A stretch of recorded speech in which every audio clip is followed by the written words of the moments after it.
Oh, look, the kitty cat, too. You might have to open the door for the kitty cat. That'll be so cute. Hang on, I got to move the camera for that just because. Or what are you doing, kitty cat? Hang out with your mom there, sure. There we go. Oh. Well, it's always something for everybody. Oh, I missed it. Of course, all that, and I missed it. All right, well, anyway. That's the story. That's the story of my life. Okay, well, welcome back to the Late Night Playset. My name is Jay Ryan. I will be your host this evening. It's going to be a good time, I guarantee it. I don't want to say I can see the future, but I have seen the future, and it's a good time. Today is Tuesday, December 8th. I'll try that again. Today is Tuesday, December 8th, 2020. We already told you my name is Jay Ryan, and Mrs. Ryan is right over here. There she is. Hello, hello. There we go. Turned into a ventriloquist act. Good stuff tonight. Good stuff. Our guest for the hour is actor, comedian, host of Top Gear USA, Adam Ferrara. Adam Ferrara is here. We couldn't be more excited. He has become a fast friend. We only met recently, and well, I guess you'll see in a little bit. He's texting me right now, by the way, as a matter of fact. He has an idea.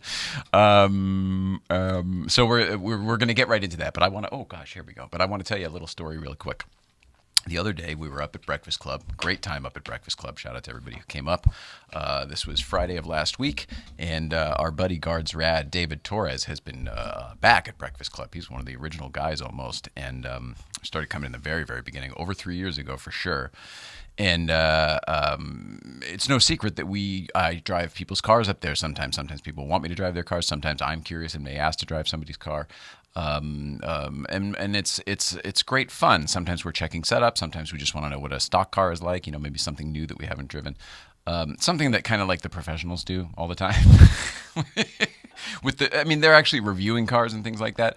But the access they have to just drive anything. Luckily, we have a good friend in Paul Kennel who has a cavalcade of cars. What was it in used cars? A whole mile of cars. He has a whole mile of cars. Definitely has a whole pile of cars down there at Auto Kennel. And he always drives something different. He has a bunch of his own cars. He has customer cars that are trying to be sold sometimes. So sometimes we do videos for that as well. Anyway, what happened the other day was he showed up in a GT3 RS 991. And I was curious and I wanted to have a go, and our buddy David was there, who has recently come back to Breakfast Club. He's been busy with life. He just had a second kid last year, just all the things. He blew his engine. He rolled his first 911 down the crest. You may all remember that.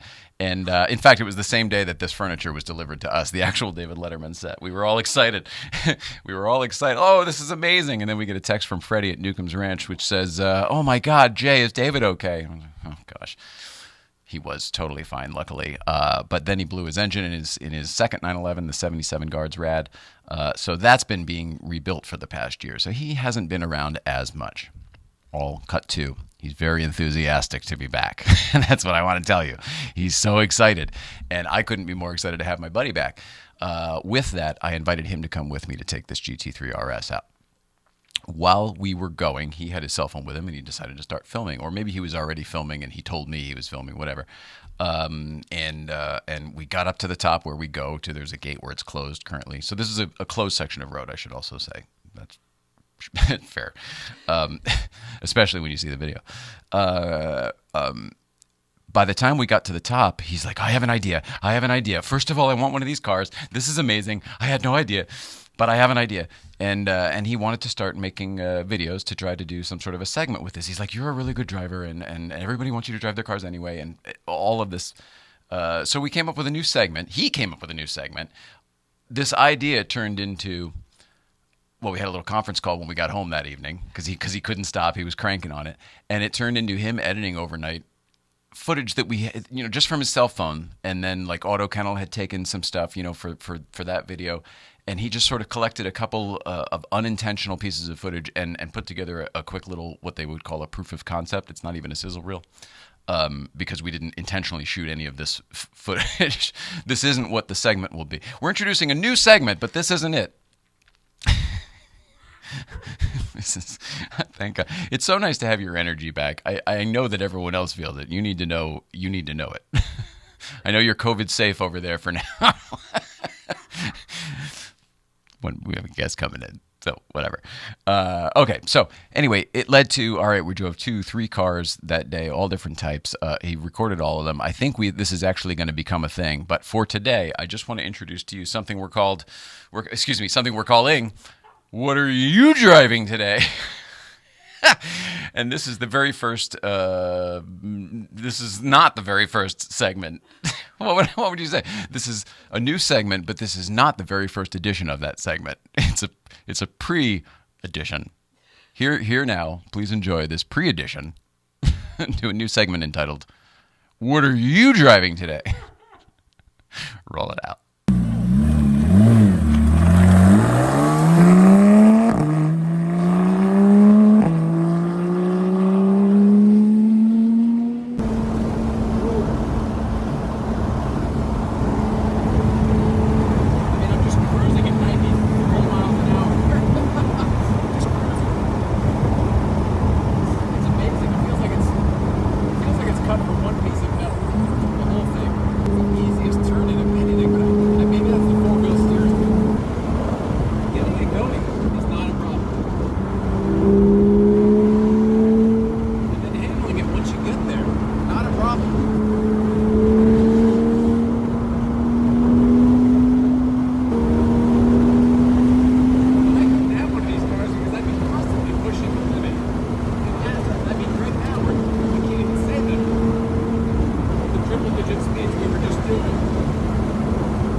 Where are you going to put a car this fast? Bend over and I'll show you. Woo! 180, eh? It's a deal. Yeah. Oh, I still mean that. I still agree with that. Major thanks to the owner of that car, Patrick Brass, who's also a friend of ours from, he's come up to Breakfast Club a few times, and he's just a good Porsche pal.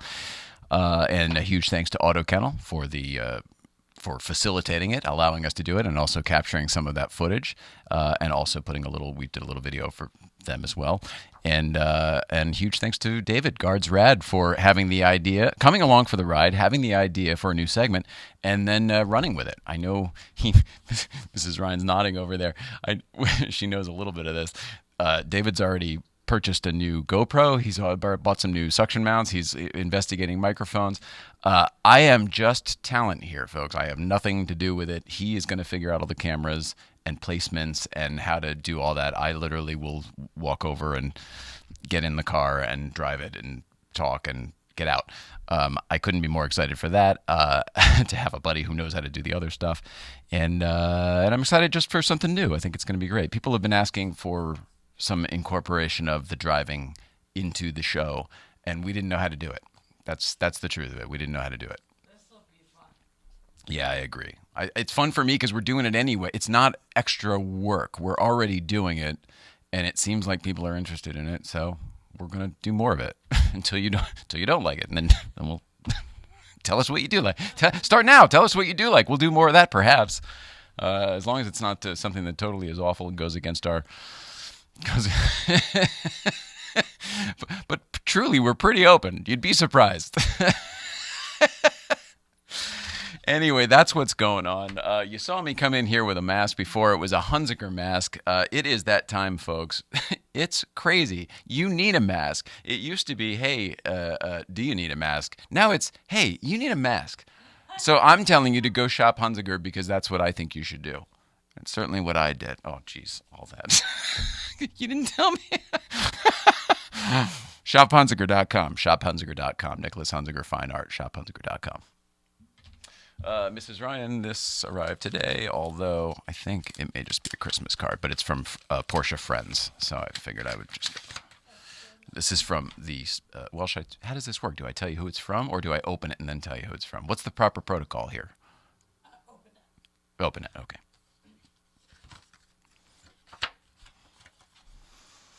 And the award goes to, this is lovely. I am actually very excited because one of these, I know exactly where it's going already. All right. Hey, y'all.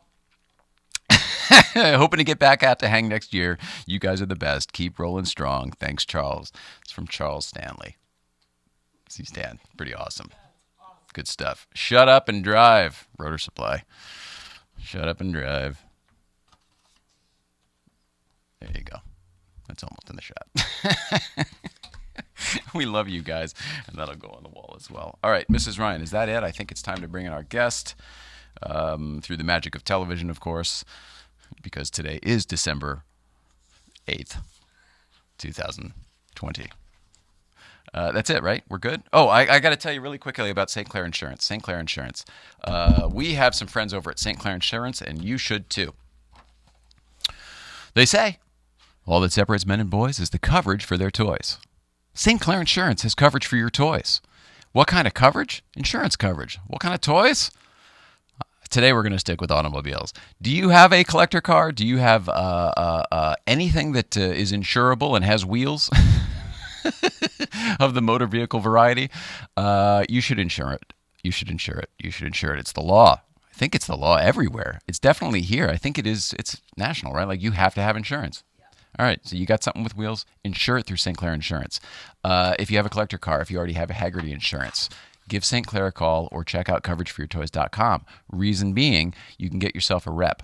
It's no additional cost to you. Haggerty actually recommends it, and it's much more convenient if something ever does happen. You can just call your buddy Jeff St. Clair versus getting on the 1-800 number or going to the Haggerty website or whatever. It's something we highly recommend, and it's no additional cost, like I said. They pass the savings on to you. St. Clair Insurance, coverageforyourtoys.com. They pay the bills around here. They just put in a building across the street, so things are clearly going well for them. I would get on board. St. Clair Insurance. Mrs. Ryan, I think it's time to take a break and bring in our guest, Mr. Adam Ferrara, host of Top Gear. You probably remember him from Nurse Jackie if you watched that show. My mother sent me a message going, I looked him up. He was the boyfriend on Nurse Jackie. I love that. And of course, probably for most people, stand-up comedy. Stand-up comedy as well. Forever. Big deal. Yeah. Oh, Rescue Me, too. Rescue Me. Big on Rescue Me. Anyway, Adam Ferrara will be in here in a few minutes. More to come right after this.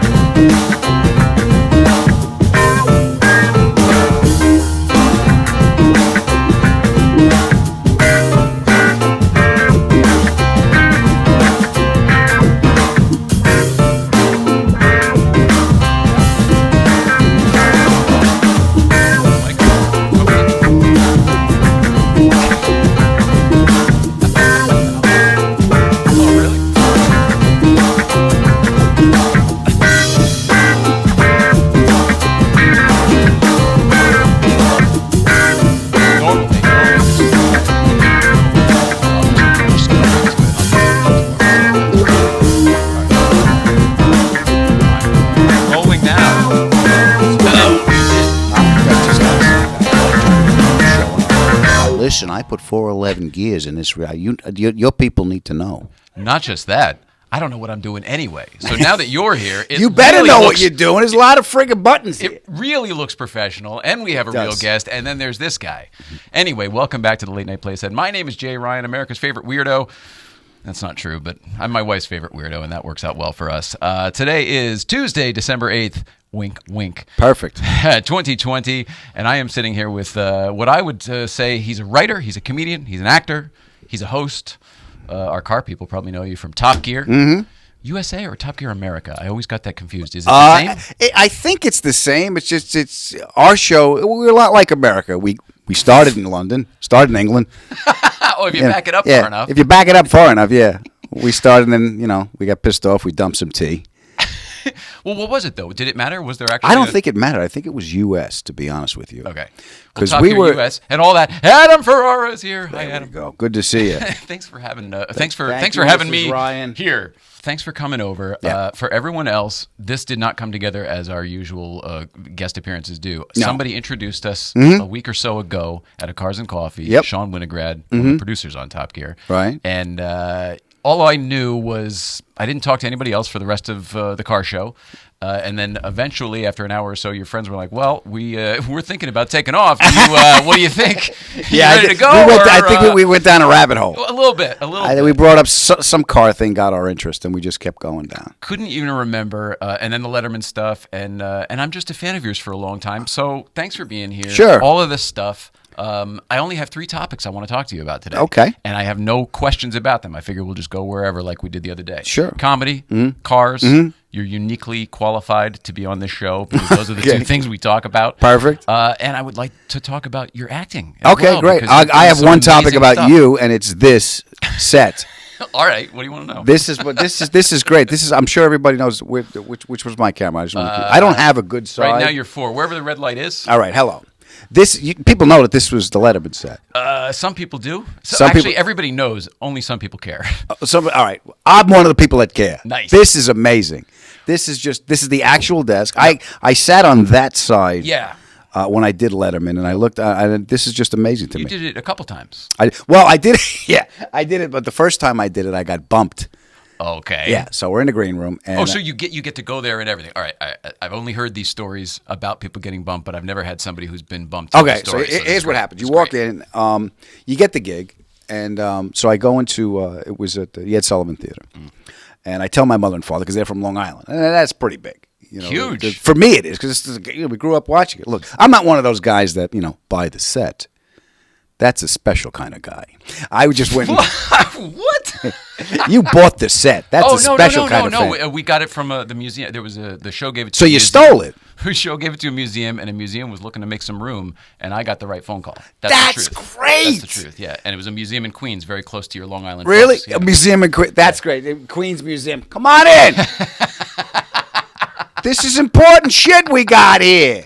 You know what this came? Letterman. This ain't some friggin' Tonight Show bullshit. This is from Letterman. All right? David Letterman farted in that chair. Come on in. Please hit the gift shop on the way out. Yeah. It's like the Christmas Story house. Yeah, the Christmas Story. It was funny. I had Michael Imperioli on my podcast, and he's a Buddhist. So we started talking about meditation. No shit. Yeah, two guys that sound like us talking about meditation. You too? There's no sustained peace in the world of form. You fucking idiot. You're not your thoughts. Smarten up. So, okay. So, I'm sorry. The ADD's raging today. Did you notice? I'm loving it because I'm just being entertained. This is Carry on. no. It's just it's sure. I told it's a you, nice I got place to nothing. visit. I have to live here.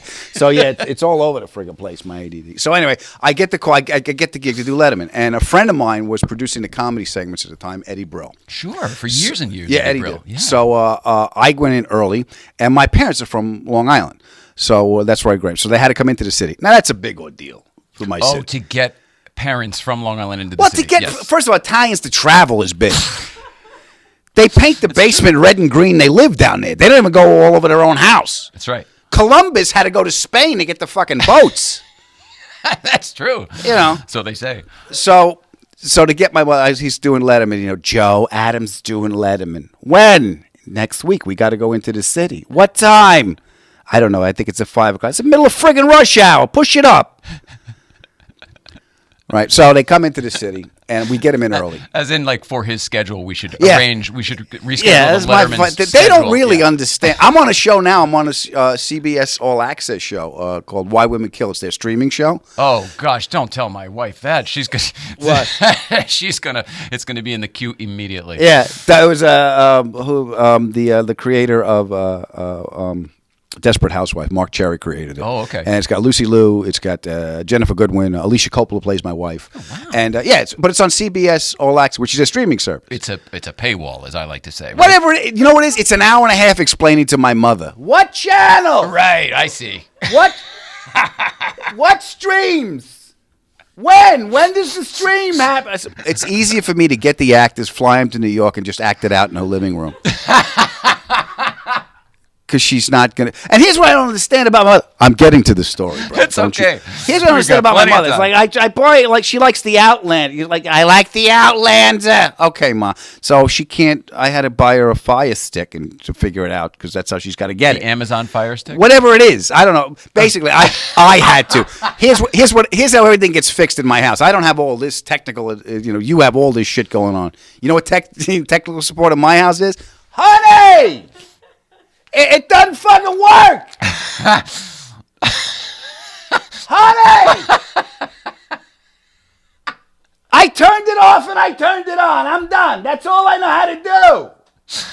So I can't blame my mother. I don't want to step on your comedy, but the truth is, look what I'm actually operating, a fucking calculator. That's it? That's what look at this. That's what I'm doing. That's great. But it's working. That's what I know how to do. Yes! But you know how to do it. Sure. I don't know how to do it. All right. 3, 4, 5, 6, 1. So I so my parents come in. So Eddie gets them in early. Oh, okay. Right, so Eddie gets them in. So we're at the theater now. We're at the Ed Sullivan Theater. Right. 1697 Broadway. Yeah. Yeah. For those of you following along at all. Right.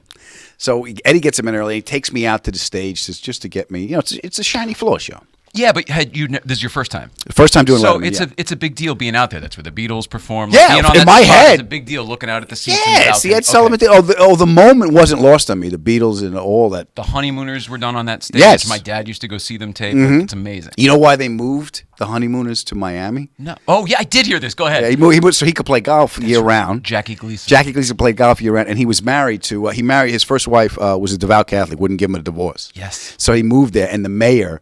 They changed the law so he could get a divorce. This is all true. The mayor, like in the county or something. The mayor changed the law that if you haven't been with your husband in like 6 months or a year or something, you can legally get a divorce. It was like the opposite of common law. Yeah, it was the opposite of common law. Like, Yeah. Get out! He wants to marry June Taylor. That's what it was. Yeah. His dancers. Yeah, His dancers. the June Taylor dances. Yeah. That's Holy it. shit! So you got all this history too. All right, go ahead. Yeah. So we're at the Ed Sullivan, and I look out, and there, and I look. This desk was there. Yeah. And Paul Schaefer's, and I knew Paul from before from some Friars thing, so he was there. And then I looked out, and it was just my mom and dad sitting in the front. Big shocker hair. My dad had big gray hair, and he gave me a thumbs up. He sat there. Okay, great. So I got acclimated. You go backstage. You go to your dressing room. Upstairs. You're upstairs. You wander around, and Lauren Bacall was on. Gee whiz. Yeah. Like Lauren Hollywood Bacall. royalty. Yeah, Hollywood royalty, right? So she's on, right? So I get it, and my manager's there, and I'm just a kid. I don't know, Oh. And he's watching the fucking clock. He's like, because he knows they're going long. Okay, he's watching the clock. I'm just excited, ready to go down there. Your manager's been through this 100 times. Yeah, he's been through 100 times. Okay. So he comes in, he's like, I don't know my name. I said, what? He goes, and we ran at we got a bump. And I went, oh. Right, okay, so Letterman goes out and gives me a nice, at the end, Adam Ferrara, we can't find him. He jumped in a cab and he took off. We'll have to get him back next week, right? Okay, great. So Mom and they made it like you had all the power. Yeah, I like yes, that. it Gave you was the very control. kind of him to say it. Very generous. And so my mom and dad come back. They bring him back to the green room, right? My father doesn't understand. My mother doesn't understand. And my mother is loud. She's like, will someone tell me what the hell just happened? What is going? We came all the way in. And if you've never been there, these rooms are absolutely itty bitty tiny. Yeah, so they're I'm at the imagining closets. She's yelling out the hallway. everyone's hearing. The Beatles heard her. That's right. That's how loud. She yelled through time. So she's like, I go, Ma, they ran out of time. Well, we're here. Let's do this. I'm not coming back in. Holy shit. I barely got your father here the first time. Let's go. Ma, it doesn't work that way. I got Lauren Bacall went long. And my father went, I never liked her. Oh, Because I never liked her. He goes, I didn't like her in black and white. I don't like her in color. I didn't come here to see you. Damn, I came to see you. Okay, Pop, we're going to have to do this again. You know what? Send me the tape. Oh, my gosh. Yeah. He left. So I remembered this story. I remember that. And I released a DVD, one of my specials. The special's called Funny Was Hell. I forget which one it was. It was on Comedy Central. Might have been my third one. But it was. I had a DVD, so I remember that. So I interviewed my mom and dad about that night, and I put it on the DVD. And it's on YouTube. I don't know. You got the clip? This is genius. Yeah. I think I can pull it up right here. You better. Honey! And I'll Make this work! bring my microphone over so we can hear it. All right, playing now. When we went into the city to see Adam doing the David Letterman show, I couldn't believe I was there. I couldn't believe he was on the show. And I was like, the first time we went, he wasn't on. Whatever happened. Then we were invited again, and we went again. And I said, well, I hope he goes on. And I remember sitting in the audience. It was so cold. It was like, I can't believe this. David Letterman and his, theater is cold. I remember I was annoyed at Letterman, too. I still am. Don't say that. I was freezing my ass off and he wasn't on. Letterman is a big cheese. Letterman's a pain in the ass. He freezes the shit out of everybody so that they laugh to try and keep warm because he stinks as a comedian as far as I'm concerned. Well, you shouldn't say that. Why not? That's not very I'm nice. entitled to my opinion. Don't say it when the camera's rolling. I do. Okay, fine. I'll say it to him. I never thought he was very good. Okay. And when he bought my son, he really stunk. Will you stop getting so serious? This is a thing. I mean, you're carrying on like you're going to be on the Academy Awards. No, but it's like you don't know what he's going to use. See, that's So what? talk it. I'm not talking no more. Oh, my God. Oh, my God. Yeah. That is way better. You Yeah. undersold it. You said it was good. That's way better than I expected. That was, you know what I love? Holy They're screaming, smokes. they're yelling at each other, but they're Oh, holding. hang on. Let me. You know what I love? They're yelling at each other, but they're holding hands during the whole thing. That's right. We're They're you. sitting there holding hands, arguing. I see a wholesome family unit. That's Yeah. what I see. I see years of therapy, and that's where it came from. That's amazing. Are your folks still alive? My mom is. My dad passed away. I'm sorry. I'm sorry. Oh, for that, thank but you. That but- is just wonderful. Oh yeah, my father. My mother's convinced my father's a ghost. The ghost is in the condo with her, and the ghost isn't talking to her because they're fighting. That's how she processed. Yeah, Is she still in Long Island? she's in Long Island. Yeah, she's out east. I call her up. It's like, Ma, how you doing? I'm fine. I think your father's well. He's in the other room. He's still not talking to me. He thinks I'm going to apologize first, and he's trying to scare me by banging. I'm not scared of your ghost crap, Joe. Stop banging the friggin' drawers. Yeah. You're a good podcast guest. Thank you. Well, this is great. This isn't a podcast. This is a lifestyle you have here. It feels nuts, right? It We're feels selling a great. lifestyle. This is Mr. This is- Ryan's land of make believe here. Yeah, this is so good. And the fact, and your wife lets it. That's great. My wife's on my podcast too. Is she? Yeah. When are you adding video? I want to know that because I'm a video podcast watcher guy. I watch them on YouTube. Well, here's or the thing: is wherever. I have the interviews are video. Let me tell you how what my show's about. Can pretty we much. talk about your podcast, Adam? It Yeah. would be really great for my viewers to learn about it. That was great. Here we go. I'm here to plug. And I might take shit on my way out. 'cause That's this is- right. I need this. Basically, when I sat, and mine's brand new. I mean, how long you been doing this? At least since Letterman went out of business. Yeah, right. Exactly. Okay. 2.5 years? 2.5 Almost years. 3 years, something It's like that. great. I mean, it's great. It's a lot of work. I mean, Yeah. but This I found ended up being the easy part, coming up with the content and all that stuff. well, Hard here's the thing. stuff. That was coming up with it now because I had to do something. You know, you have to do something. And there was so many friends of mine that had them that interview straight interviewers that are really good at it. You know, Marin is really great at it. Joe Rogan, all those guys that I know heard that of was both of doing. those guys. They're doing it. Yeah, Jimmy Pardo's a good friend. I've done his show many times. It's just they're really good at what they do. So how am I going to be Who's the different? third one I talked over and I missed it? Jimmy Pardo. You Oh, know yeah, Jim? he's great, of yeah, course. Yeah, He Ryan he almost Sickler. started the podcast. Yeah, he was a very early adapter. Ryan Sickler's another friend of mine who has a great we show. did something with him when he was still at Conan, right? Yeah. Yeah? Jimmy Pardo Saves the World or started a podcast or what's the name of Yeah. the show? Something like that. Never Not Funny is the name of his show. That's right. Yeah. Yeah. Sorry, I didn't mean to. No, it's great. speed bump there. I have ADD. If it wasn't you, it'd be Okay. something else. Good. Yeah. Attention, what? Squirrel? That's Hey. it. Oh, look, a bird. So I had to come up with what I wanted to do, Jay. So I was, all right, what the hell I want to do? So I figured if I can't figure out the idea, I can figure out the feeling I wanted to communicate. So I started with, all right, what feeling do I want to communicate? When I was a kid, the best night's sleeps I ever had is when I was upstairs and I heard my mom and dad and their friends downstairs laughing. Forever. For it That just was made that me was happy. the- All that arguing the and best. stuff, that was my whole, and then people were laughing and then you Filled the house with good vibes, right? yeah, so I said, okay, that's the feeling I want to create. How can I do that? So I open up the show with me, my wife, and my two friends, and we talk about a subject, and that's the family setting because that's my family. Those are the people I love. Then we cut away to a one-on-one interview I've done with a celebrity or somebody cool or interesting I want to talk to, and then like any good group of friends, we talk about them when they leave. Ah, So we do another 10, 15 minutes about what they heard and how that affected their life. this is genius. So you do your whole show almost like a donut spot. Like Yeah. you go- okay. The interview's right in the middle. And the that's interview's great. about 30 minutes. But and you then- have done it ahead of time. It's not all done in Yeah, one I've shot. done it. It's like I've done it. It's like you're coming over my house. I've done this interview, and oh look, company's We watch here. it. You guys listen to this. There we go. And then we'll see on the other side. That sounds very fun. Yeah, it's fun. Is it fun to listen to? A lot of friggin' work. Yeah. And the fun thing is when you get the emails and you see how it resonates with other people. Because, we do this stuff. You don't think anybody sees it. No. We just pump it out. Yeah, well, in our case, very few do. That's, We're figuring it out. Yeah, But but- yes, I see your point. and then when you get that feedback and the fact that I could give back to what brought me comfort as a kid, which was those comedy albums, which was those voices. Mm-hmm. And then when podcasting came out and I was on the road, you're by yourself as a comic. Mm-hmm. So you're an astronaut. You're floating around, and then you land. There's signs of life. Yep. They're happy to see you for 45 minutes, and then you're back orbiting by yourself. So those voices and those and podcasts became very important to me. So I wanted to be able to give back with a feeling of connection that I got from them.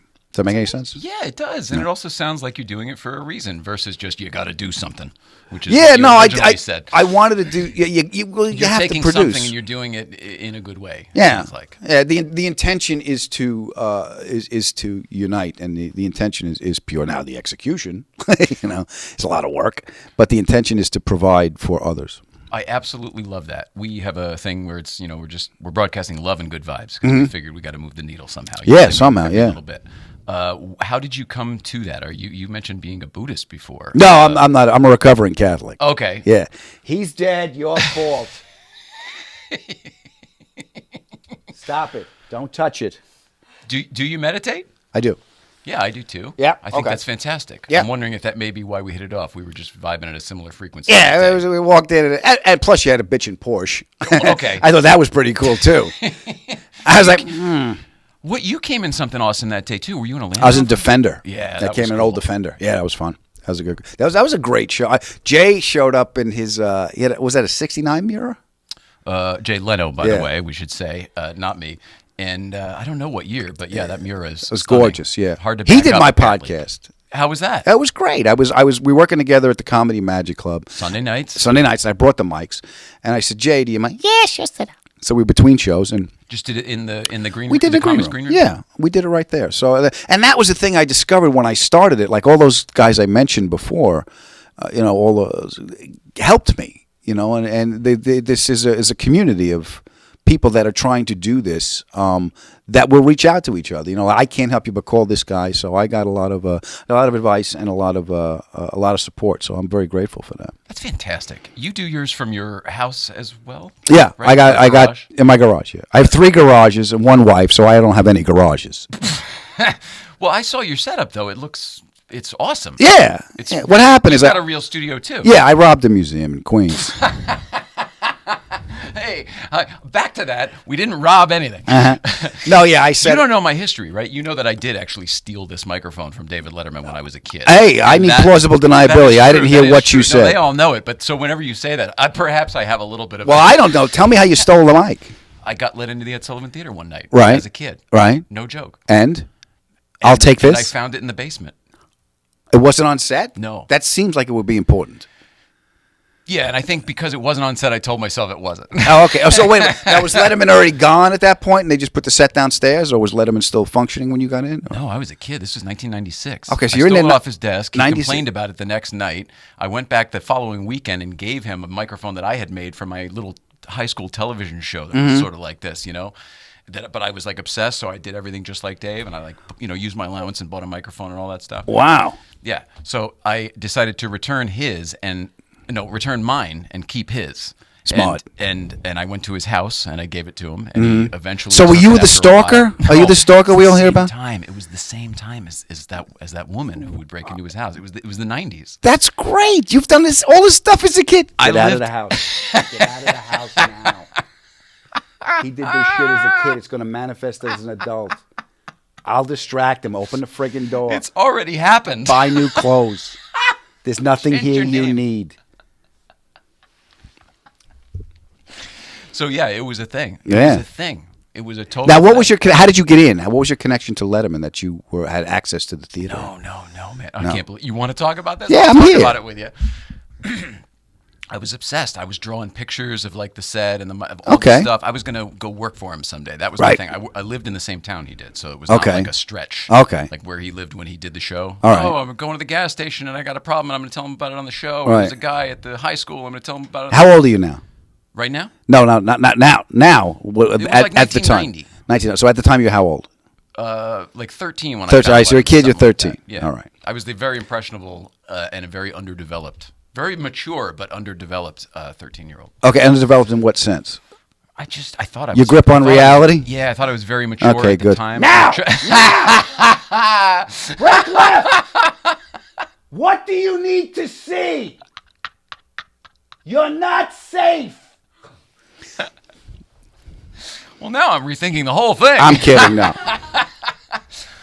Yeah, no, but I was definitely one of those guys. I was Okay. one of those kids that Dave himself would. And have would made- you see would him have in the made fun neighborhood? of. Yeah, all the time. Oh, okay, so it's not that. He out of the didn't- ro- no, let me rephrase it. He didn't see me. Oh, okay. I mean, like we would see him driving around, like, oh, there he goes in his Porsche or his Dodge Stealth or whatever. Like, Okay. the whole town. So of did the course- gardener see you? Because you were obviously in the bushes. no bushes. Okay. No bushes. But it was a weird story, and, Okay. and it was a whole thing, and it was sort of a bizarre. So you got into the theater because you were at David's neighborhood. Oh, you let the kid in, or no? No. You broke that, in. You want that whole part? I- We can make this whole thing about me. If You want. broke in. You It's broke a into the long theater? story. I got Okay. let in overnight. There was in 1996. My Right. dad had just died. Right. And I had a friend staying with me, and I just bought an E30 BMW. This is all like 2 weeks after my dad died, and the Letterman show was supposed to get a new set. In fact, Okay. this is the one they were retiring. This is Okay. the one that Bill Murray spray painted Dave on, and Yeah. Paramore flashed him on Right. birthday. This is the one from all that. In the 90s, they were redoing the theater. Okay. And they were going to redo the whole set. It was a big deal. Letterman did the show from the lobby for Mm-hmm. a week, stuff like that. And then Monday night comes with this new show. It's all I have to look forward to, right? I'm like a little obsessed kid, and my dad just died, and I got my friend living with me. Nothing about life is real at that point. Mm-hmm. Right. And there was a repeat. The fucking show came on. It was a repeat, and I was like, I'm out of here. And I told my buddy, I was going, I'm just going to go take a drive, and because I got this new E30, Sure. 10-year-old, but new to me, E30. Right. Yeah. So I took a drive, and I needed gas, and the gas station in my town was closed because it was a dry town, and everything shut down at 8 o'clock. And I went to the next town down to Norwalk, Right. and as I was filling it up, I looked across the street, and there was the entrance to the Merritt Parkway, and I Uh-huh. just thought to myself, Jesus, I wonder why they had a repeat. Jeez, I wonder if they were running behind schedule with this new set. So you're. I wonder you're if, what if as the gas is spiral- pumping, your mind is going. as the things are spinning, Uh-huh. so is my head. Okay. What if they're behind schedule? Oh, what if I could take a look? Maybe I could, get a glimpse of the whole thing. Maybe I could dumpster dive at the very least. Sure. All of this crazy shit is going through my head because I've got nothing else to Okay. do. So I drive down there, and I hear vacuuming on the other side of the door. Crickets on 53rd Street. Came with a thing. The dumpsters are there. I'm about to climb in.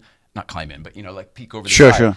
Climb. I'm about to go take a bath in the dumpster, and I hear vacuuming on the other side of the one of what I believe is the theater doors. And so I knock on the door, and it opens. I knock on the door twice, and the second time it opens, and it's a guy with a vacuum vacuuming this tiny little vestibule, which I now know was like the little security box before the stage door. So I go through. I just literally go right past. Hey, behind schedule, huh, or something like that, and just walk right by. He had no problem with it. And I was on the stage of the Ed Sullivan Theater right where the guests walk out, right where you and Biff would have had your like, all right, get out there. And that was it. There was only 2 or 3 other people in the audience vacuuming, like cleaning up. It was just the cleaning crew. It was all the only people that were in the building. And one by one, they all left. They all left, and you left. Just me. And you took the microphone.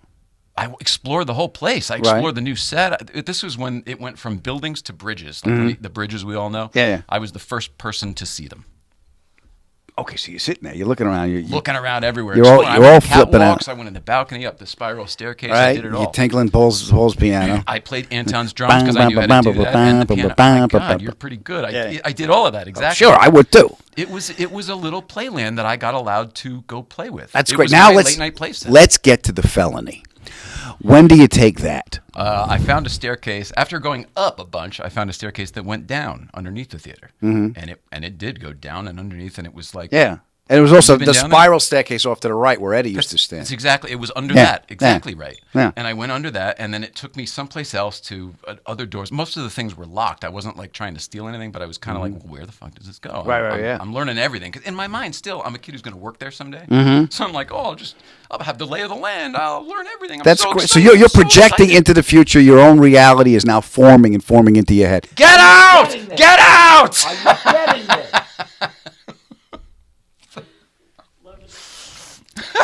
So when do you take the mic? All of those hallways eventually lead me to a really dark, long, narrow hallway that didn't even have lights on, and at the other end was a door that you could just see a light through the little window. And I went all the way down that and go through and I was in the control room, the Hal Gurney control room. And one of the rooms off that room, this was sitting on a counter under like a cabinet, like in an engineer's room or something like that. My adult mind knows, they probably just rewired it for the new, or something. Yeah. And before I even knew it, I took it apart, put it in my pockets, and I was out of there. That's cool. That's the truth. That's the truth. Yeah. And I was just a mess over it because the next night. Okay, so now you got guilt. Oh yeah. Okay. You Catholic too? Hang on, let's see. I may have a clip of it. I think I do. There we go. Let's see if I can pull that up. Once you get her started, by God, there's no stopping her.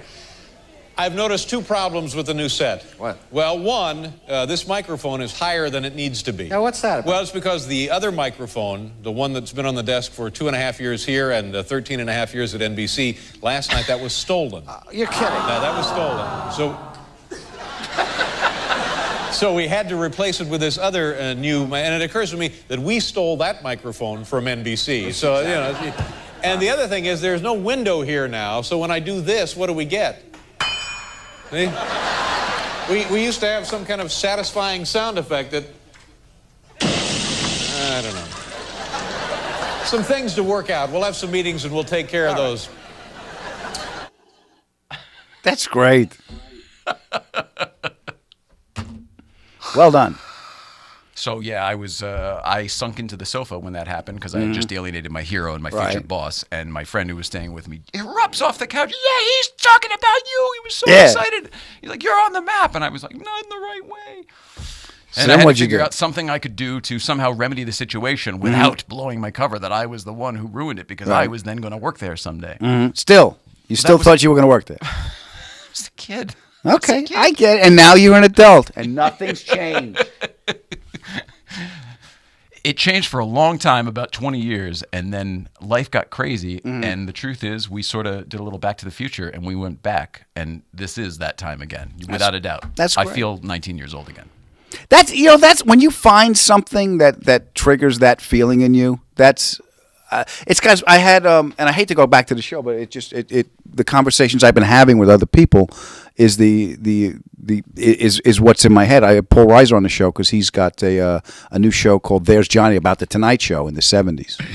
If you've seen that, the opening scene when the kid gets let in. The kid, 11:30, he's knocking on the door. I lost my shit when he gets I know let it's in. 11, I'm early. There's nobody here. Kid, go home, yeah. Yeah. But he gets let in because of whatever, the wind blows the thing or whatever. That whole scene, when we watched it, it was ridiculous. I thought, oh, there's a story and there's security footage and so, it's been running. The story's been floating around for years. The same kind of kid. Yeah. Maybe the theater's unlocked.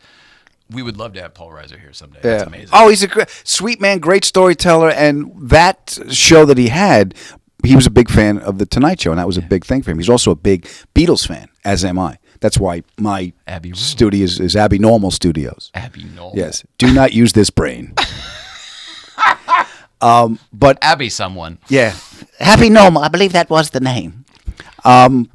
So you know what he did? He went to Abbey Road. He played the upright Lady Madonna piano. But you're not supposed to touch that. And he got a special. So he played that, and he played the Let It Be piano. That's amazing stuff. He's a classical These are like pianist. museum Yeah, things. he's a classical pianist. I didn't know that. Yeah, he is. He had Yoko Ono on. I do Mad remember About that. You. He told me that story. How Yeah. he got her? How he just they did it. He wrote her a letter, and there was a couple letters back and forth, and she came and she did it. And as a Beatles fan, you get to do that, and as a Beatles fan, you get to play. And he's a classical pianist. He got to play those pianos. I mean, another way, what I'm trying to communicate to you is I have the same kind of thing in my life that your obsession and you but feel it's like a music kid and again. It's the Beatles and It's the Beatles. It's one of the greatest things that happened to me was The Odd Couple, the TV show, is real big for me. same here. Yeah, real big for Because me. I used to watch it with my dad. What was it? Yeah. Why was it big for you? It was a life. It was two friends that loved each other, but they got on each other's nerves. So it was like you saw my mom and dad. That's where I Yes. came from. You grew up with that relationship. Yes. You think I'm well adjusted? Please. No. But I know that when you love somebody, they can still drive you crazy. And Neil Simon's writing just resonated with, it's very East Coast. It's very loud. It's very, there's not a lot of, like my dad was my hero. And those characters I saw in Gleason, and I saw a lot of me in Oscar Madison. No kidding. And I saw a lot of me in Tony Randall because my mother was an opera singer. Felix, So- by the way. Yeah, Felix. Yeah. So No, my mother I was. so Yeah. We'd be good. We could do it. We could do it. Yeah. We could do it. So those archetypes I recognized, and it was in New York City, which was a place I wanted to be. Coming from The Long show was Island. gritty too. It was Yeah. really, really cool. And it was like because everyone on the East Coast, because I grew up on Long Island, but my parents, they were all in the city. They spent they got out to Long Island, and then their kids worked like hell to get back in. Right. You know. Right. So that the cycle. show just resonated with me. So okay, I'm cut to a couple years later. I'm a comic. I'm just starting out. I'm in the Barnes and Noble bookstore, and there's a book that says "Love Tony" or "Dear Tony," which was Klugman's book he wrote about Tony Randall when he died. Oh my gosh. Yeah, I read it standing up in the Barnes and Noble aisle, just because I Come on. turned it over, and it's by a guy named Burton Rocks, who I knew from the Friars Club. I was in a pool tournament with him. So Were you in the Friars Club or did you just work there a lot? No, I'm still a friar. Oh, okay. Yeah, so I was in the Friars Club, but I just joined the Friars Club. Jeff Ross got me to be a friar because they wanted me to do the Rob Reiner roast, and I said, I don't know Rob, because I don't fucking know him either. I said, just do the show. I said, and I was shooting another TV show. I said, I don't have the time. Plus, Jeff, I'm not a friar. And he went like this. Now you're a friar. And now I'm a friar. How cool is that? That was it. Yeah.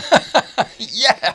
So I turn it over. I see Burton. I just played him in pool for the tournament. So I get a note to him. I said, "Can you get a note to Jack for me?" And I spent 3 days because I wanted it to be perfect. 3 days. I type it. I went change it 3 times. Sent it to Burton. Gets it to Jack. Cut to my phone rings 2-3 weeks later. Adam, it's Jack Klugman. Post-surgery, Jack, of course. Yeah. He goes, don't worry about the voice. It sounds weird, but it doesn't hurt. I love that letter. When are you coming out to New York? When are you coming out to L.A.? I said, I'm coming out for pilot season in January. He goes, you call me. Here's my number. You call me. We'll go to dinner. So. You made a mark. Yeah. But I didn't think it would ever happen, because you don't believe stuff. Because I got that other thing, good things happen to me. It's just like, yeah, what else? Joy and happiness is here, Adam. What are you doing? Yeah. I'm listening for the other shoe, you fuck. Why are you offering me that? What's going on here? Yeah. Would you like some coffee? Why? What's in it? Yeah. So, you notice I waited for you to drink first. I did. All right. So I come out to L.A. I call Jack, right? And he's like, I'd love to see you. Meet me down. He lived off, Giorgio's in Malibu? Yeah. He lived right across the street from Giorgio's. Meet me at Giorgio's on the PCA. Okay. Wait, no, Joffrey's. I think it was Giorgio's, an Italian restaurant. Oh, okay. I might not know it then. Yeah, it's down. Thinking Yeah, it's when you head down. You go past the Real Inn. And way. Way out. Yeah. Okay. Yeah, where the money is. Excuse me. Yeah. We're driving towards the money. Right. Yeah. I'm not the money magnet. I'm not living there. I just know where it is. I understand. Yeah. It's sort of like Letterman's microphone. You know where it is. Oh, but you're not supposed to touch it. Yeah. I see. Okay. So life lessons. Yeah. Thanks. So we get out there. We go to George. What are you doing? You all right? You can laugh. It's all right. This shit's supposed to be funny. All comedians do. Oh, okay. So I get out there. Jack comes in. He lives across the street, and he sat with me for about 2.5 hours. Me and my manager. I had a big chicken parmesan, and he just told me stories for 2.5 hours. Do you think it was as great. good for him as it was for you? And that's not a joke? I bet he loved it. I don't. He was so gracious and so open, and I think he might have known how much it meant to me. You know, because I was like this. He gave freely. He was just so open and honest and freely talked about gambling. We talked about life. We talked about his regrets. He told me tons of stories about The Odd Couple, and I got a picture with him, and it was. And The Odd Couple was like his resurgence in his career, wasn't it? Because he was he Marcus Welby before that? And that's not the right. No, he was somebody else before. No, I think he was. He did Playhouse 90. That was that live theater they did, and then he was. He saw the play. They had to talk him into it. Seriously? Yeah, Tony had to talk him into it. So did they already know each other? Tony, I think they kind of knew of each other. Okay. If I remember the story correctly, and some people might know better. If I remember correctly, that's what he said, and they had to talk him into it. And it wasn't a hit first out. He goes, I didn't think anything of it. He goes, Tony's the one that said in reruns that's where we're going to get it, and that's why I bought this condo. Tony made me buy the condo before I gambled the money away. What was the order of it all? Was it because Neil Simon wrote it, right? Neil Simon wrote the play. So it was Gary Marshall. Oh, there you go. Did was the executive producer, and he ran that show. And Penny Marshall was Myrna Turner, but his there was secretary. a film too. Yeah, did the play? Did the play was Art Carney and Walter Matthau, I believe. Interesting. And the other one was Walter Matthau and Jack Lemmon. Jack Lemmon. Yeah. And then the TV show was. Wow, that's so wild. Tony Randall and Jack Klugman. But yeah, I had to bring that back. Oh, they did. They brought it back. With Matthew Perry brought it back. They brought it back before. Enjoyed that. They brought it back with the guy that played Lamont Sanford and Lamont, you big dummy. Yeah, Lamont Sanford and I think it was Ron Glass from Barney Miller. Oh my God! Wow, yeah, so they brought that back. Yeah, they brought that back too. A version of that. So I know what it's like to obsess and get pulled into that world on TV. We're trying to get Dave here. I feel like if that happens, the cycle will be complete and we can move on. He'll be here. I think he'll look like Santa Claus, but he'll be here. He actually looks like Ted Kaczynski's father. Oh, that's terrible. Is it what with the Unabomber for anybody else? The long white, yeah. Just shout out to the '90s though, with the Unabomber. I don't know. Joey Butterfield. He was always in the shed writing. I don't. Yeah. Wasn't his thing like it was anti-technology, right? That was his thing? Yeah. Like, no computers, no technology, it's going to end the world and all that. Yeah. He was right? He was right. Yeah. Saddle up. Yeah. Wow. All right. Whew. All that. You told me when you were working on Rescue Me that your production offices were in the Ed Sullivan Theater. Yeah, Dennis had offices in the theater. They're not there anymore, but they were there. The production offices were. Was his production company there? Dennis, yeah, Apostles was Dennis's company. It was upstairs. Oh, that's so cool. So yeah, I would go there a lot just to The mayor's film office was there too. So everybody'd have to come to the Ed Sullivan Theater to get their film permits if you want to shoot in New York. Yeah, and Woody Allen's office was on 63rd and Park. It still might be there. It's in a lobby of a hotel. Okay. So when I drive, every time I go the same area. Oh, every time I go past 63rd and Park, that's where he keeps breaking my heart every friggin' year. Because I met him once. I didn't really meet him. I was doing a TV show. I assume you mean by not casting you in his movies. Yeah, but he called me every year. Oh wait, are you serious? Every spring. It's like once you get into his consciousness. Oh, you're on the radar. You're on the radar. Okay. So, because the first time I went to see him, you go to see his casting director. So I went to read for her, and she gave me. It wasn't even a full page because they don't give you the script or anything. Oh, I heard that. You're not supposed give you to like get a the full quarter of the story, page. Right? Yes, you don't get. So I just got 2 paragraphs. I read the 2 paragraphs for the lady. I had to make it no character description, no nothing. So I just did it. Did they give you the context in the no nothing? No. It's up to you to determine how you're. That's gonna do it. So I just did it. Right, and she goes, "That's great. Come back tomorrow and meet Woody." I went, "Alan?" And the answer was? Yeah. Okay. They gave me the address. That's how I know where to go. So I go home that night, and I can't take anything with me, so I have nothing to obsess about. They keep the limited They keep page that everything. They gave you. Yeah. Wow, okay. Yeah. Top secret. They pluck out your eyes. They don't want you telling anybody. So I got nothing to obsess over. I can't keep going over everything. So I'm laying in bed, I'm tossing and turning. I get up in the morning. I was there early. Oh yeah, an hour early, and I just kept walking around like I did. I better get this so I know where it is. It's 63rd and Park. It ain't going anywhere. I know where the hell it is. So I get there, I walk around. I go. I go in there, and for some reason it was a line. It's small. It's smaller than this, and I had to go into the second room, which was the film room. Oh, straight to tape for this man. Film cans all filled with bananas, take the money and run, Manhattan. They're all labeled. You mean like a film stock? His like storage the room. Actual archive room. Yes. Oh. It's all this. I'm sitting in this room, and there's people working. There's like desks, and there's 3 women there working and doing stuff, and I'm sitting in the corner like this. And one of the ladies turns around to me and says, "Are you okay?" I went, "No." She goes, "You're gonna be fine." He goes, "It's gonna be fine. He wants to see you. That's why you're here." He goes, "It's gonna be fine." I go, "It's fine for you. You see him every day." Yeah, okay. There's another. I have to do stuff, and I got nothing to do because they won't give me anything to do. Yeah. All right. So I made the ladies laugh, which helped calm me down. Okay. Right. So I walk in, and there he is, and he looks just like Woody Allen. And I was a stand-up, and they gave him info. He goes, "I understand you're a stand-up." I said, "Yeah. You dabble as well, from what I've heard." And he laughed, and he says, "Yeah, great. Let's read the scene." So I sat down. They gave it to me. It's cold, and I'm dyslexic, so now I'm flipping out.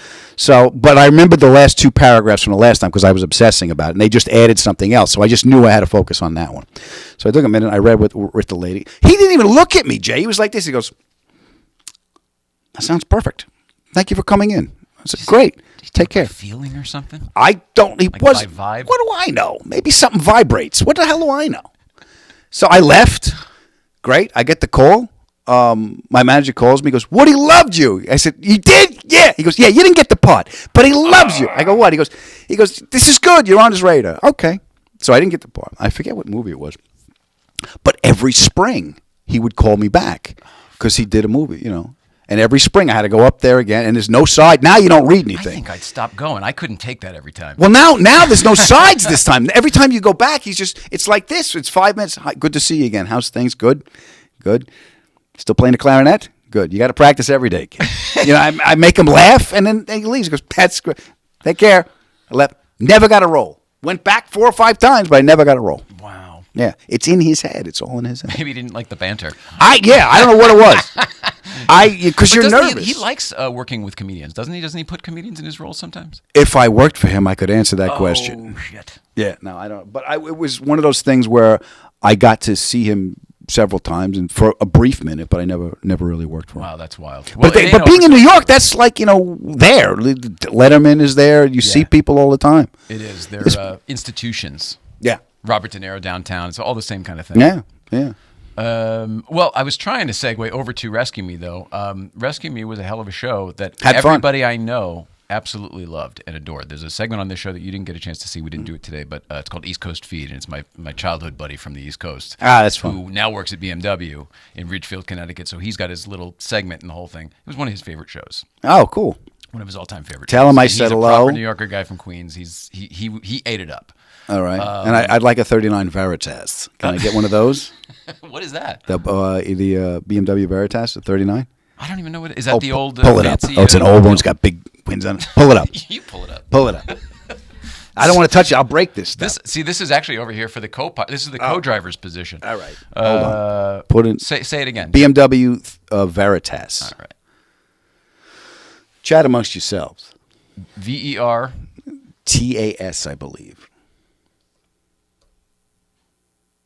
Oh, You got it? maybe.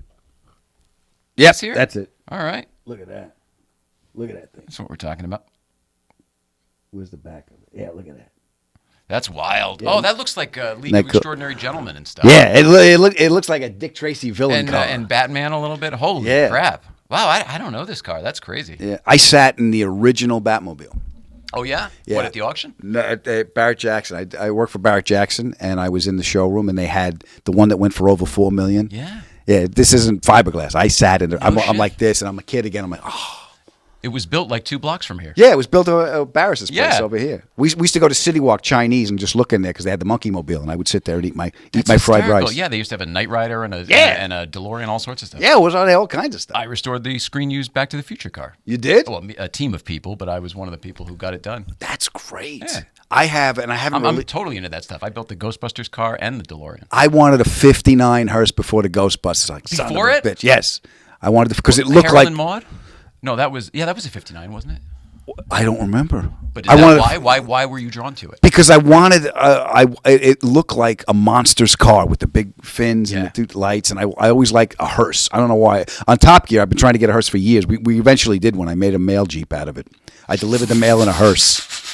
Yeah. I tried to find those the other day in preparation for you coming here. Are they available? They were on Hulu for a while. Okay. Yeah. We have all of that stuff. Yeah. I couldn't They find were on them. Hulu. I don't know if they're still on Hulu, but yeah, they were on Hulu. And then every time they get rerun, because A&E owns the catalog.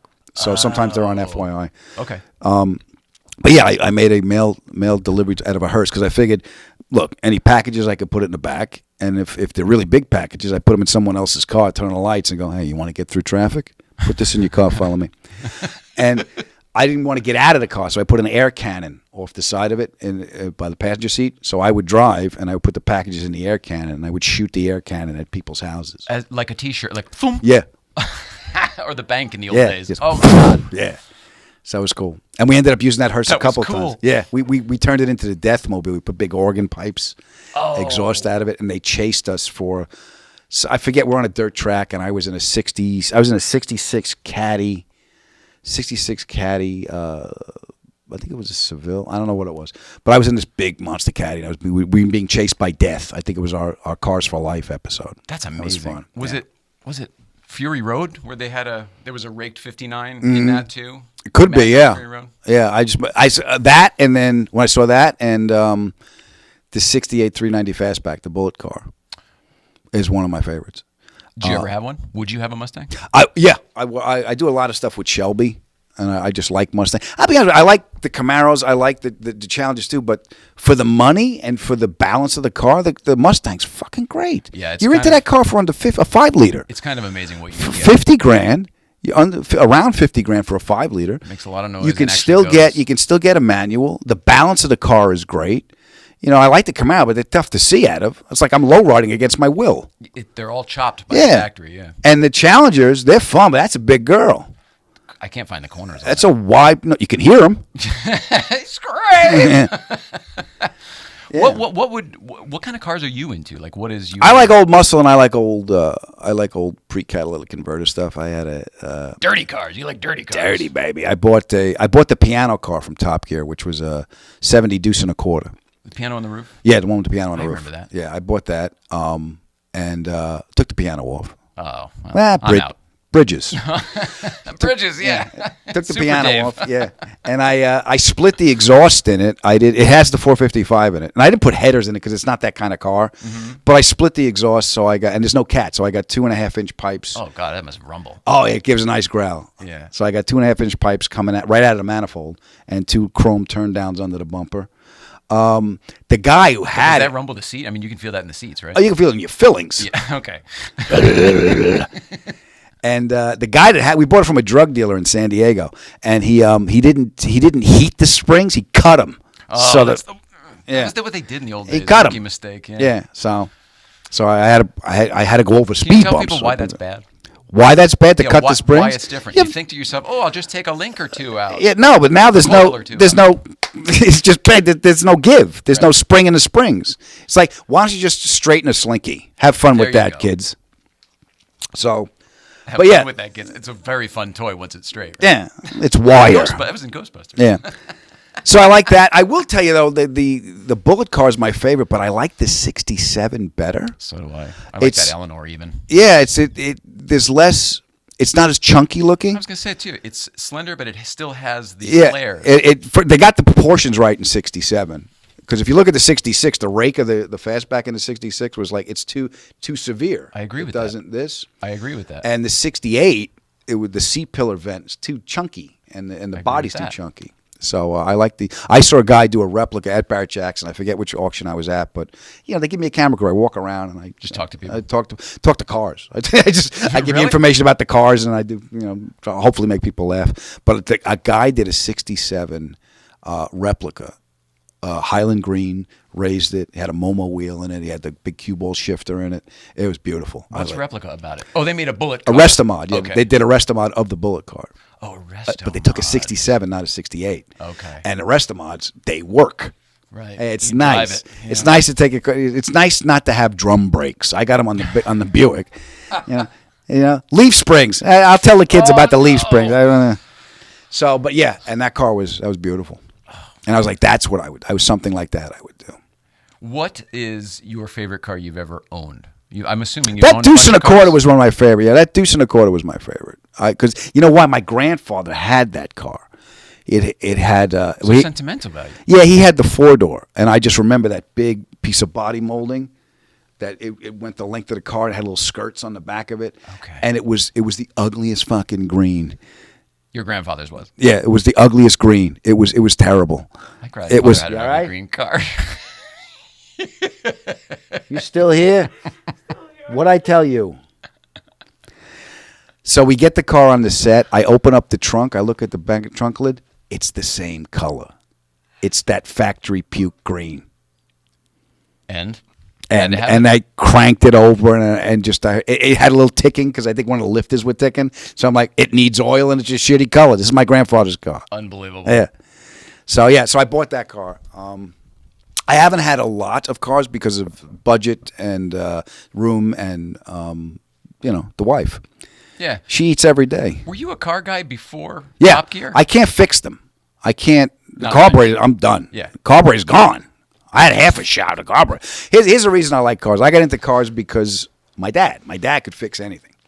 My dad was he ran a gas station at 19 years old. He had Oh, my God. You were 40-year-old born guys into working. it. Yeah.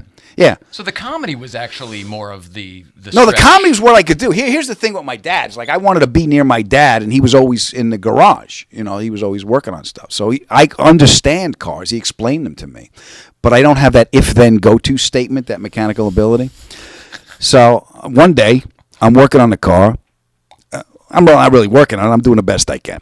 My father's in the doorway smoking a Lucky, and he looks at me. And it's not going well, Jay. There's oil's leaking, blood spurting, wrenches are falling. My father takes a long drag after Lucky, puts it down. He comes over to me. I'm sweating. He puts his hand on my shoulder. He goes, son, you're going to have to get a job. You're going to have to work at something the rest of your life. This ain't it.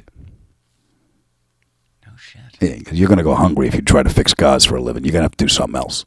And I was crushed that I couldn't be like my dad, but I was relieved that I could stop trying. Isn't that interesting? If that makes any There's sense. a freedom to it. Yeah, there's a freedom to having your dreams crushed, Jay. I think Yeah. that's what I'm trying to tell you. That's one perspective. Yeah. But what I could do was I could be funny. My father was always under stress. He was always just to provide for the family. He would tell us. He'd be like, hey, listen, I look behind me. There's nobody there. He goes, it's all on me. So we gotta work together. He goes, it's my job to give you a better life than the one I had. All right? So pay attention because I'm tired and running out of money. Did he say that? Yeah, there was no perfect. There That's was perfect. There was no bullshit in That's my a perfect, dad. honest way to handle it, though. Yeah. My father told my grandfather he's going to marry my mother. My father's like, Dad, I'm going to marry Louise. That's great. Let us know where. We'll come. Oh, very nice. That was it. That was Very it. nice So to there have was that no support. So I adapted I through meditation therapy, I adapted that grasp on providing and doing everything and having that mindset when there was no need to do it. But what I could do is I could make Pop laugh. So when I saw that worry, that aggravation, that intenseness of just surviving and providing, I could make him laugh, and it went away. You could relieve that Yeah, tension. it went away. And I went, oh, I wasn't conscious of it, but I went, that's how I fit in. That's a gift. That's what I can do. I can do this. I can't do this. I can't gap a spark plug. I can gap a spark plug. I can change the oil, but after that, Yeah. the timing belt's gone. You better walk. Out of options. I can't help you. So the fact that I realized I could make people laugh, and that's how I could contribute, that stuck with me. And at the same time, I saw Richard Pryor's Santa Monica concert on VHS. From the Civic Center. Blew my head Wow. off. Yeah, Patty. It was the one where Patty LaBelle opened for him. Yeah. And we went to. That'll blow your mind. That's an I impressionable. was a kid. I was 12 years old. And I was like, I got to do something with my life. I can't break into the Letterman set and steal a mic. Someone's already done that. Right. So we went to. I went to one of those parties. You know those parties you used to go to with your parents, where your mother would give you the warning in the car, like, "Now your father works with these people. Don't behave like an animal." I never had that. You never had that? No, my parents were divorced. You had it? Yeah, I know. Tell him Tell him on your way out. Like these are dad's work friends. Don't embarrass. Yeah, like that kind of thing. Is that kind. the My tone? mother would be like I did that. have that. Yeah. You would get one. Like, did you ever go to like Thanksgiving at someone else's house or Christmas and your mother? The equivalent. Yeah. Sure. Yeah, you're gonna behave yourself and not embarrass everybody. She was the one who would always embarrass everybody, so I was generally okay. You were all right? Yeah. All right. I was in the shadows of a very big woman, Yeah. Okay. personality-wise. I understand. Because my mind just painted a picture. No, she's very attractive. So I could make people laugh. You don't mind if I just sit back and watch you do it all? No, You're it's okay, fine. great. So I could make people laugh. So that's how I felt like That's how you I felt could your contribute. purpose. You had an Yeah, ability. and when I saw Pryor, I remember thinking to myself, and I was alone because we were kids. We weren't allowed in. The adults went in to watch it. They went upstairs to get coffee. I went in. I rewound the VCR, and again, standing up, staring at the TV, and I said out loud, Jay, to nobody, I'm like, "Look what this man can do." Right. Just look. What were you picking up on? His command of the audience? Just Or- he held those people in the palm of his hands. He was communicating without words, and everybody was happy. And for some reason, I saw it or felt that I wasn't aware of it, but it was coming through him. You know, channel, yeah. It was just he didn't have an introduction. He walked out, grabbed the mic, and started talking. Yeah. So it hit me at the right time, and I just remember thinking to myself, I didn't know I wanted to be a comic. I just remember thinking, this is important. This is that feeling again. This I'm is getting that feeling again. This is important. I don't know what I'm going to do with this feeling, but it's the first time I think it was the first time I was ever totally present for the first time and centered. You know, when you're a kid, you don't realize that kid feeling goes away. God, that's a brilliant statement. Yeah. You know. So when you, By the way, it doesn't have to. it doesn't have to, but when it comes back, go. when it comes back, you're like, oh, I remember this. I used to be happy. And you light your light again. Yeah, everything was so clear to me before I married a lunatic. What do you need to get the message, lady? I'm worried about you. Sorry, every time I do it, she laughs. Makes me happy. I told you, she's a great laugher. A great laugher. Yeah. Well, I'm just so grateful that you came over today. Thanks, pal. This wasn't, like I said, it wasn't like an interview type of deal. It was just, this was basically what we did the other day. Yeah, this was us standing around. But here, yeah. Looking at cars. I think you're the greatest. I really do. Oh, I thank think you, you're brother. I fantastic. really think you're thank you very for having me into talented. your I think home. You're very, very kind, gracious, generous, and keep it up. Yeah. And come back here sometime. I'd love And to don't do be a the stranger. same. This is great, man. This the fact that you do this.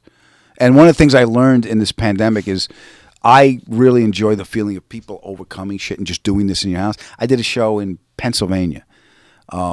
They set up a tent. First of all, it was right down by the railroad tracks. Italians don't like going down there because we don't think we're coming back. Oh. So we're down there, but there's a big tent, and they got these big heaters, and they put on the internet, they say, Adam Ferrara's coming, bring your own booze, bring your own chair. And there was people bundled up, and they had flasks of booze. They set up chairs, and they built me a stage. And I went out. And I had the best Sounds amazing. friggin' time just because we were all collectively there, dealing with these circumstances and having fun together. And it was outside. We're doing it. Yeah. Whatever this is, we're doing it. There were car alarms going off for 5 minutes. I had to improv with the car alarms going off because they weren't going to stop. It's not like we can call anybody. Right. We're all here. Where was this? Pennsylvania. That's so cool. What was the weather like? Was it cold as hell? Gold. We had Yeah, it heaters. It was cold. I'm doing stand-up, wiping my nose. Yeah. Worried. You know, That's right. It's a runny nose a sign. It's a runny nose a sign. Is anxiety a sign? I get that a lot. How about depression in the morning and regret? Does that cause the COVID? Indecision. He's got the Rona. He's indecision. The Rona. Yeah. How do people keep in contact with you? How do people follow what you're doing? You're At doing so Adam many Ferrara, things. yeah, at Adam Ferrara on all socials. My podcast, the Adam Ferrara Podcast, 30 Minutes You Never Get Back. Please check that out. We're very proud of it, and I enjoy doing it. And through that, I got to meet you. So thank you for having me on. You're very welcome. Thank you for being here. But more importantly, that is. I thought it was just the Adam Ferrara Podcast. I don't know why. There's a subtitle, 30 Minutes You'll Never Get Okay. Back. Like a hashtag. I needed something to say in interviews to make people laugh in case, you know. So you do a lot of stuff then in 30 Yeah. minutes. I mean, because we just talk for an hour and it flies by because I'm whatever. But They're not they're all longer than 30 minutes. Oh, okay. They started as 30 minutes, and I went, oh, shit, apparently. Because if you're I rapping shouldn't have around labeled with it like that. with the family on both sides. And Yeah, everything. that's why I made the interviews about 30, 40 minutes. Oh, all right. So, So how long's the whole thing? An hour? It's Or about so? an hour, yeah. That's perfect. About an hour. They started as 30 minutes because I did my research, and I wanted to talk to people in the cars going to and from work. And when I researched, the average commute time is 25 minutes. So I figured, okay, that 25 minutes and 30 minutes, you'll be, okay, that sounds better. That's a very unique concept. Yeah. The idea, like you're doing the morning drive, but with only one person. Yeah. I was trying to do that. That was the original idea. I was like, okay. Why didn't it work? Can I steal that concept? What's up? What? Why didn't it work? A pandemic. People stopped fucking driving to work. Gee whiz. Are you kidding me?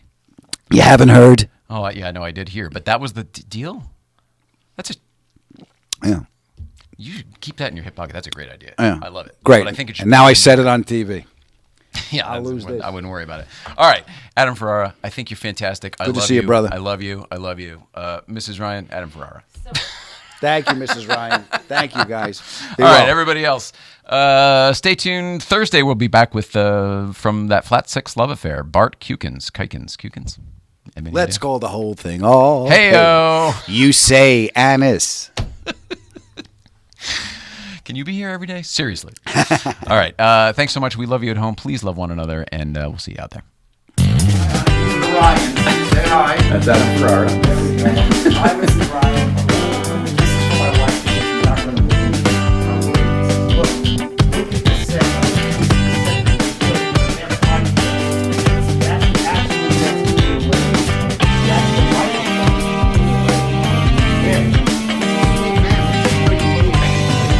Your chairs too.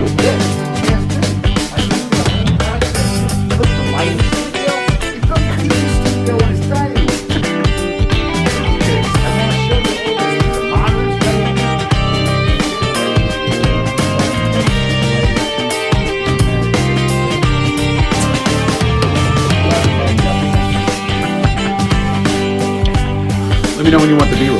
Thank you.